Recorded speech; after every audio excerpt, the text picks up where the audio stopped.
बिस्मिल्लाहिर्रहमानिर्रहीम अस्सलामु अलैकुम। मैं हूं करामत मुग़ल और मेरे साथ हैं ईसा नकवी। नकवी साहब, मियां नवाज शरीफ ने वतन वापसी पर जो क्लैरिटी या श्योरिटी मांगी थी उसमें से एक चीज़ ये है कि उन्हें चौथी मरतबा वज़ीर आज़म बनाया जाएगा।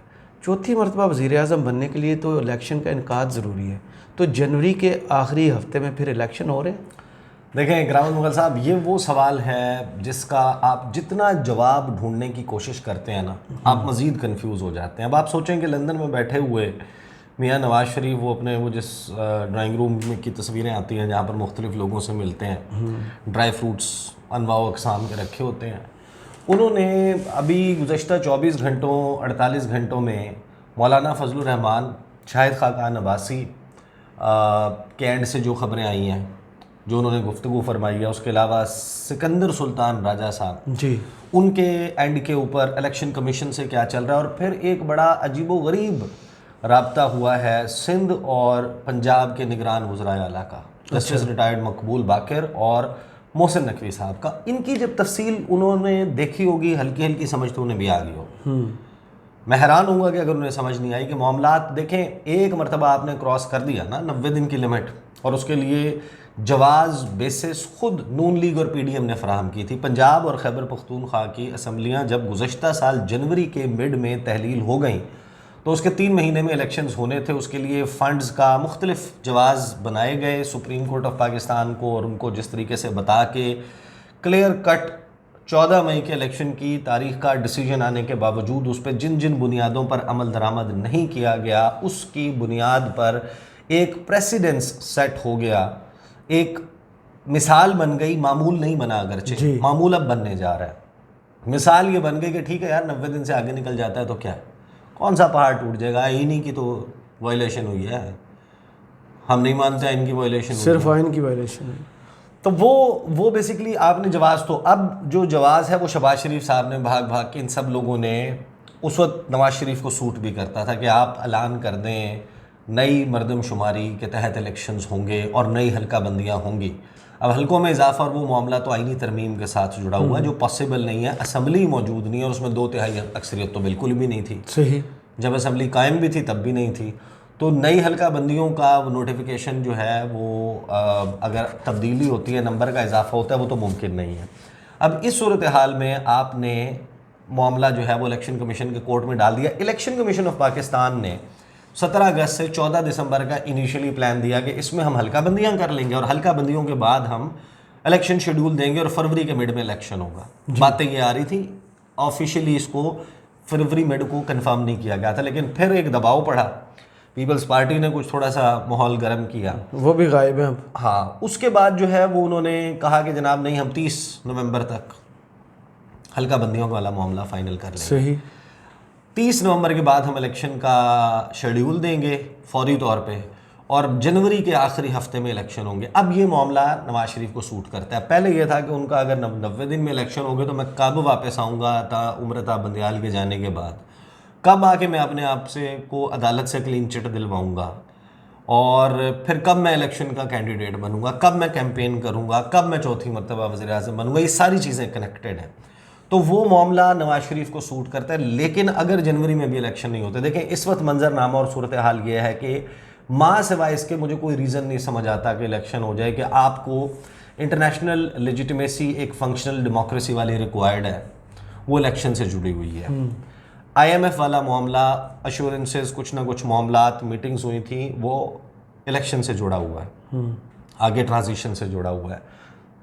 GSP+ स्कीम जो स्टेटस है, यूरोपियन यूनियन और यूरोपीय मंडियों तक एक आसान रसाई पाकिस्तानी प्रोडक्ट्स को, वो एक फंक्शनल डेमोक्रेसी होने से जुड़ा हुआ है। बिल्कुल ऐसे। और चाहे कोई अंदर से जो भी पॉलिसी रखे, जो वेस्टर्न पावर्स हैं, जो फंक्शनल डेमोक्रेसीज हैं, जो डेमोक्रेसी के चैम्पियन हैं ममालिक, वो अपने फेस के ऊपर तो ये पाकिस्तान के ऊपर प्रेशर रखेंगे ना, और उन्हें इकदाम उठाने पड़ेंगे, लिहाजा इलेक्शन दरकार है। सही। लेकिन जब आप दूसरी तरफ देखते हैं कि इलेक्शन दरकार है इन वजूहात, इन एक्सटर्नल फैक्टर्स की वजह से, इंटरनली इस वक्त जो मुल्क की सूरत हाल है उसमें इलेक्शन सूट ही नहीं करता, बिल्कुल सूट नहीं करता। कि अगर इमरान खान के बगैर आप इलेक्शन करवाते हैं, PTI के बगैर आप इलेक्शन करवाते हैं, एक पोलराइज्ड माहौल में, जहाँ पर सियासी जो है वो मुकाबला नहीं है, सियासी दुश्मनी में कन्वर्ट हो चुका है। सही। लोगों का जो मैं पॉलिटिकल एक्टर्स की बात कर रहा हूँ, एक दूसरे की जान के प्यासे नजर आते हैं। इनके स्टेटमेंट्स देखें ना, वो तो जान के प्यासे नजर आते हैं। ऐसी सूरत में इलेक्शन क्या आपको इस्तेहकाम दे पाएगा जो आप लेना चाह रहे हैं? नामुमकिन। और जो पीडीएम ने जो सारा काम किया था, अब आपके पास कुछ चीज़ें हो रही हैं, SIFC कोई इन्वेस्टमेंट आने के सवाल हैं, अब वो भी क्लियर नहीं है इस सिचुएशन में, वो आ रहा है नहीं आ रहा, कब तक आएगा।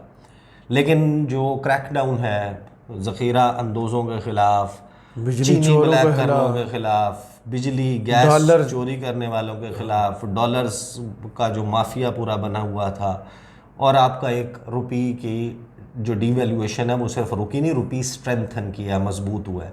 इस माहौल में आपको लगता है कि नहीं यार, फिर अब आपको इलेक्शन करके एक दोबारा उस इंस्टेबिलिटी वाले मामले में जाना चाहिए? अगर ये चीज़ें नहीं होती फिर इलेक्शन का फ़ायदा क्या? सही। अगर एक साजगार माहौल नहीं बनता, एक कौमी मफाहमत नहीं हो जाती, कोई टेबल पे बैठ के कुछ ले कुछ दे की बुनियाद पे कोई 2 स्टेप वो पीछे हटे, कोई वो पीछे हटे करके कोई एक कंसेंसस नहीं बनता, फिर तो इलेक्शन का कोई फ़ायदा नहीं। अब ये 4 चीज़ें आई हैं अब सामने, 4-5 चीज़ें। शाहिद खाकान अब्बासी मरी से उनका हल्का, ये सारा एरिया जो ठंडे इलाके हैं, बर्फ़बारी होती है। जनवरी का महीना, फरवरी का महीना, लोग पूरे पाकिस्तान से वो रुख करते हैं वो बर्फ़बारी देखने के लिए। अच्छा, वो तो आप जाते हैं ना सीधा सीधा, आपने माल रोड पे चले, एक्सप्रेस वे ली, आपने वो पक्का रास्ता लिया। ये जो आबादियाँ हैं, जब आप जा रहे होते हैं तो आप राइट लेफ्ट पहाड़ों के ऊपर देखते हैं कहाँ कहाँ पे लोग रह रहे हैं, उनके पास जो रास्ते हैं वो कैसे हैं। वो सारे वो लोग हैं जो पिंडी इस्लामाबाद में, आपको पता है सर्दियों में किराए का घर लेना कितना मुश्किल है, बहुत महंगे हो जाते हैं किराए, क्योंकि जो उनका पीक वक्त होता है इन पहाड़ी इलाकों में, वो लोग माइग्रेट करके सिटी सेंटर्स और ऐसी जगहों पर मैदानी इलाकों की तरफ आ जाते हैं। वो 4 महीने 6 महीने यहाँ पे गुजारते हैं, जब उनके इलाकों में मूवमेंट रिस्ट्रिक्ट हो जाती है। जिस शख्स के घर में कोई ऐसा मरीज़ है जिसको इमरजेंसी में ले जाना पड़ सकता है और वो इस्तात रखता है, वो वहाँ आ जाता है। सही। तो एक एतराज़, शाहिद खाकान अब्बासी अभी तक ताल्लुक़ नून लीग से, अभी तक हो सकता है वो मुस्तफ़ा नवाज़ खोखर वाला मामला वो बड़ा आगे तक पहुंचा हुआ है, वो उन्होंने एतराज़ उठा दिया। अच्छा, अब ये शाहिद खाकान अब्बासी का मामला नहीं है, ये आपका पूरा KP का मामला है, बलूचिस्तान, जहाँ जहाँ पर पहाड़ी इलाके, ठंड, बर्फ़बारी और इस किस्म के मसाइल हैं। वो कहते हैं कि हम कैंपेन कैसे करेंगे, जाएंगे कैसे लोगों के, जैसे 2008 में की करने नहीं, अब 2008 और इसका अब तो बहाने ढूंढ रहे हैं ना आपके पास, मुख्तलिफ वो हैं। शाहिद खाकान अब्बासी की समझ आती है, वो अगर एक नई पार्टी में जा रहे हैं और उन्हें नई पार्टी को खड़ा करना है, उन्हें 2 महीने 3 महीने मिल जाए, उन्हें सूट करता तो उनका तो रिकॉर्ड है, मरी से भी हारे थे, इस्लामाबाद से भी हारे थे। ओ भाई, उन्होंने फिर लाहौर से करवा दिया था ना, मुंतखब जी करवा दिया था ना, तो वो ऐसा मामला नहीं है। लेकिन जब आपने एक नई ग्रुपिंग के साथ आना है और आपको टाइम चाहिए, अब IPP को भी यही सूट करता है इलेक्शन लेट हो जाए, परवेज खटक की पार्टी को भी यही लेट हो जाए या इलेक्शन ही सूट नहीं करता, इलेक्शन सूट नहीं करता ना। वो कहते हैं हमारी गेम कहीं ना कहीं बन जाए, एडजस्ट हो जाए, कुछ ना कुछ हो जाए। अब ये तो मामला है शाहिद खाकान अब्बासी का। अब मौलाना की बात पे आ जाए। मौलाना ने प्रेस कॉन्फ्रेंस की फैसलाबाद में, मौलाना की प्रेस कॉन्फ्रेंस का लुब्बे लुबाब में आपको 2-4 फैसलाबाद में और फिर साहिवाल में भी किए। उन्होंने जनाब जनवरी में इलेक्शन के इनेकाद पर सवालात उठा दिए। उन्होंने कहा कि जनाब बालाई इलाकों में जनवरी में बर्फ़बारी होती है, लोग वोट कैसे देंगे, इलेक्शन कैंपेन कैसे होगी, लोग अपने इलाके में ही नहीं होंगे, वो तो मैदानी इलाकों में आ जाते हैं, और इलेक्शन कमीशन को इस मामले पे सोचना होगा, इलेक्शन को डिले करना पड़ेगा। उन्होंने कहा कि हमें तो नवीद सुनाई गई कि मुल्क में अमन कायम हो गया है, लेकिन सूरत हाल ये है कि किसी भी उम्मीदवार के लिए खैबर पख्तूनख्वा और बलूचिस्तान में इलेक्शन मुहिम में हिस्सा लेना मुश्किल है, और हमारे लिए तो नामुमकिन है। हमारे लिए तो मुस्लिम लीग नून के वापसी के हवाले से उन्होंने वो किया, लेकिन इस पे इसी पे रहते हैं। इस पे उन्होंने बड़ी स्ट्रांग स्टेटमेंट एक और भी दी। उन्होंने कहा इस वक्त हमारे लिए इंतखाबात जो है ना वो प्रेफर नहीं है, हम मुल्क की मईशत जो है ना वो बेहतर करना प्रेफर। हाँ, लेकिन अब आप इसमें ये देखें कि यही मौलाना फजलुर रहमान और ये लोग थे जब लास्ट जनवरी में इलेक्शन मांगना शुरू हुए थे, जब इनसे ये कहा गया था, जब इन्होंने ये हमें दलीलें देते थे आके, ये कहा करते थे कि देखें लॉ एंड ऑर्डर सिचुएशन ठीक नहीं है, इलेक्शन नहीं हो सकता, तो लॉ एंड ऑर्डर सिचुएशन फ़िलहाल तारीख तक ठीक हो जाएगी, 8 अक्टूबर तक। लेकिन अब वो मामला देखे ना उसी तरीके से मौजूद है। इसका मतलब यह है कि अब आप इलेक्शन करवाएं ही ना, अगले 10 साल न करवाएं इस प्रीटेक्स्ट पे, अगर ये इस तरह चलता रहता है, खुदा न खास्ता। लेकिन एक मैं आपको बात बता दूं, मामला बहुत सीरियस है। केपी में, बलूचिस्तान में, गिलगित बल्तिस्तान में, फाटा का जो पुराना एरियाज़ वो हैं, वहाँ पर हालात बहुत ख़राब हैं। और उसके लिए एक सेपरेट हम वीडियो में बात करेंगे कि जो एक नया इंटरनेशनल जियोपॉलिटिकल गेम है, पाकिस्तान को जिस तरीके से एक प्रॉक्सी बैटल ग्राउंड में कन्वर्ट किया जा रहा है बैनुल अक़वामी क़ुव्वतों की तरफ से, दैट इज़ अलार्मिंग। लेकिन आ जाते हैं इस पर। एक राब्ता हुआ है सिंध और पंजाब के निगरान वज़ीर आला का, ये इसकी खबर सबसे ज़्यादा दिलचस्प है। और उस खबर को आप सुने और फिर आप सोचेंगे मियाँ साहब जो हैं उनको अब हौल तो उठना शुरू हो जाने चाहिए, उनको हल्की हल्की समझ आ जानी चाहिए कि ये हुआ क्या है। सिंध और पंजाब के निगरान वज़राए आला का कच्चे में बैक वक्त ऑपरेशन शुरू करने पर इत्तफाक। खबर सुने।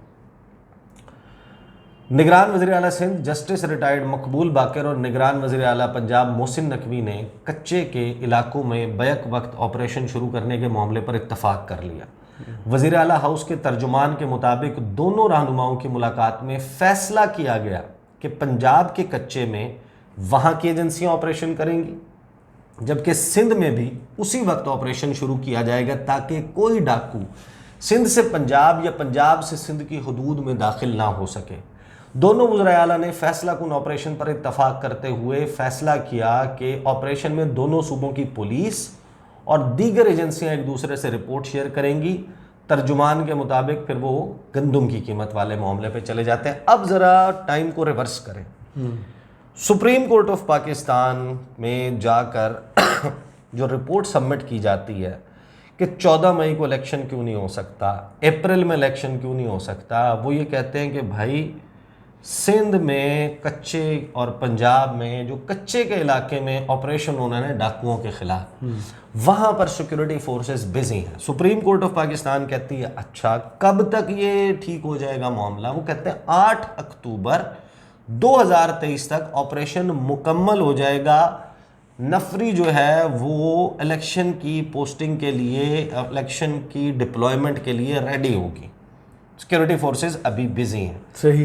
अप्रैल, मई, जून, जुलाई, अगस्त, सितंबर, 6 माह का वक्त चाहिए था ऑपरेशन कच्चा करने का। कच्चे में पक्का ऑपरेशन करने का। कच्चे में पक्का ऑपरेशन करने का जरूरी तो है, बट क्वेश्चन इज, आईजी साहब आपको याद है ना वो गर्मियों में वहाँ नजर भी आए थे बख्तरबंद गाड़ियों के साथ। क्वेश्चन इज करामत मुगल साहब के जिस 8 अक्टूबर को ये मुकम्मल होके पुलिस और एजेंसियों ने फ्री हो जाना था, 1 अक्टूबर को 2 वज़राए आला उस ऑपरेशन के आगाज की नए सिरे से बात करते हैं और बैक वक्त ऑपरेशन की बात करते हैं। तो अब आपके सामने सिनेरियो ये आ जाता है कि मियाँ साहब तुसी आ तो जाओ 21 अक्टूबर में, उसका तो कोई मसला नहीं है।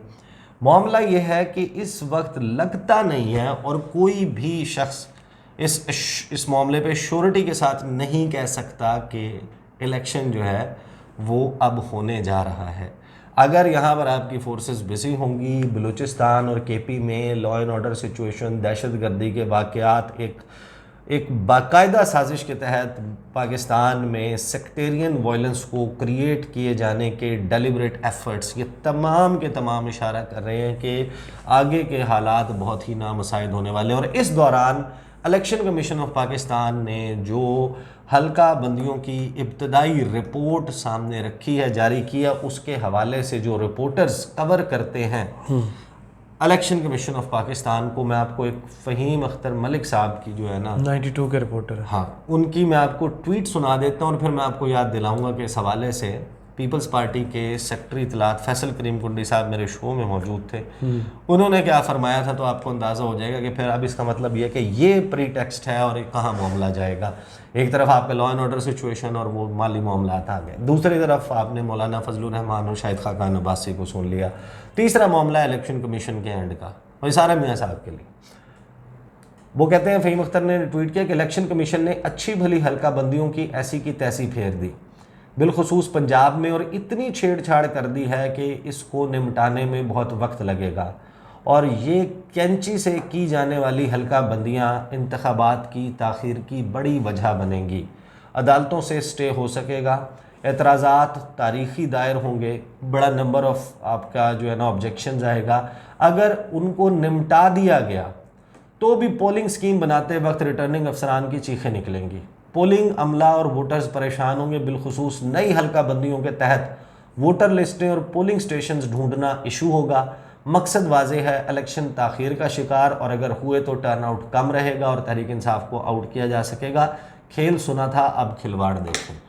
ये फ़हीम इलेक्शन कमीशन को कवर करते हैं। अब मैं आपको बताता हूँ। देखें, फैसल करीम गुंडी साहब ने इस हवाले से बड़े क्लियरली गुफ्तगू की थी और उन्होंने ये कहा था कि देखें, ये जो हल्का बंदियों वाला मामला है इसके ऊपर ना पड़ें, अगली असम्बली के लिए छोड़ दें। उस वक्त कंसेंसस के साथ 2/3 से आप हल्का बंदियाँ जो हल्के इजाफे करने हैं वो करना है, उसके साथ सब कुछ कर लें। अभी ये मामला हो जाएगा तो मामला फिर बहुत आगे जाएगा, 1-2 साल के डिले पे।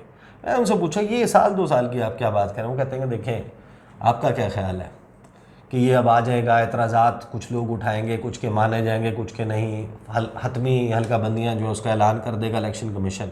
अगर मैं मुतासर हो रहा हूँ, मैं कैंडिडेट हूँ, मेरे हल्के में मेरा काम ख़राब हो रहा है, तो मैं क्या उसके लिए अदालत का दरवाज़ा नहीं खटखटाऊँगा? सही कहते हैं मैं अदालत चला जाऊँगा। अब आप हल्कों की तादाद और वो चेक कर लें, कौन कौन डिस्टर्ब होगा। कितनी सीटें ख़त्म कर दी हैं ज़िलों की। हाँ, तो अब वो जो ससी पलीजो साहब है उनका हल्का, वो कहते हैं ख़त्म। कराची में फ़लाँ हल्का, कराची में 1 सीट का इजाफा कर दिया, 21 से 22 कर दिए। तो अब वो सारे कहते हैं कि कैंडिडेट्स चले जाएंगे अदालतों में, और अदालतों में हमारे यहाँ आपको क्या लगता है कि 2 हफ्ते में दरवाज़ा ना करेंगे और इंसाफ हो जाएगा, फौरी तौर पे मामला सेटल हो जाएगा। उसके ऊपर अलग-अलग से एक हल्के के लिए वो बन जाएगा, स्टे मिल जाएगा, इलेक्शन जो है वो फिर आप ढूंढते रह जाएंगे। तो ये अब एक ऐसी सिचुएशन है जिस पे IMF जो है और इंटरनेशनल जो ममालिक मुख्तलिफ हैं उनको ये कन्विंस करना कि देखें, ये तो आइन और कानून के तहत लीगल मामला है, आपका लीगल मामला क्रिएट हो गया ना। आपकी काउंसिल ऑफ कॉमन इंटरेस्ट ने नई हल्का बंदियाँ करने के लिए जो बुनियाद फराहम की थी, उन्होंने पास कर दिया नई मरदमशुमारी, गज़ट नोटिफिकेशन कर दिया। आप उठा के आइन का आर्टिकल रखें सामने कि 51 आर्टिकल 51 सब क्लॉज 5 वो ये कहती है कि जब हो जाएगा, वो उनको पढ़ाएंगे नहीं आर्टिकल 224 कि 90 दिन में इलेक्शन होना है, वो उनको आर्टिकल ही यही बताएंगे IMF को। देखें 51(5) ये कहता है कि जब नई मरदमशुमारी अनाउंस हो जाए तो आपने हल्का बंदियाँ करनी है, तो हल्का बंदियाँ कर रहे हैं। हल्का बंदियाँ हमने तो कंप्लीट कर ली हैं, लेकिन मामला ये है कि वो लोग, ये जो कंटेस्टेंट कैंडिडेट्स हैं, यही इन्हें को मसला है। अदालतें जब तक फैसला नहीं देती, हम ऐसे अनजस्ट इलेक्शन करवा ही नहीं सकते।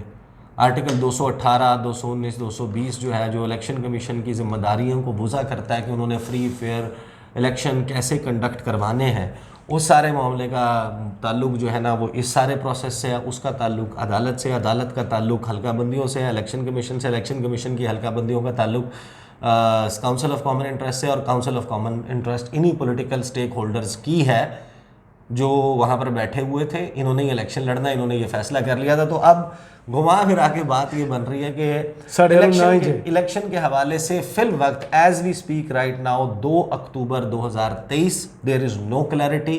पाकिस्तान में इलेक्शन 2024 में भी होंगे या नहीं होंगे। चलें, बहुत शुक्रिया ईसा नकवी, आपके तजिया का कमेंट्स बॉक्स में ज़रूर बताइएगा। ये वीडियो आपको कैसी लगी। इजाज़त दीजिए, अल्लाह हाफिज़।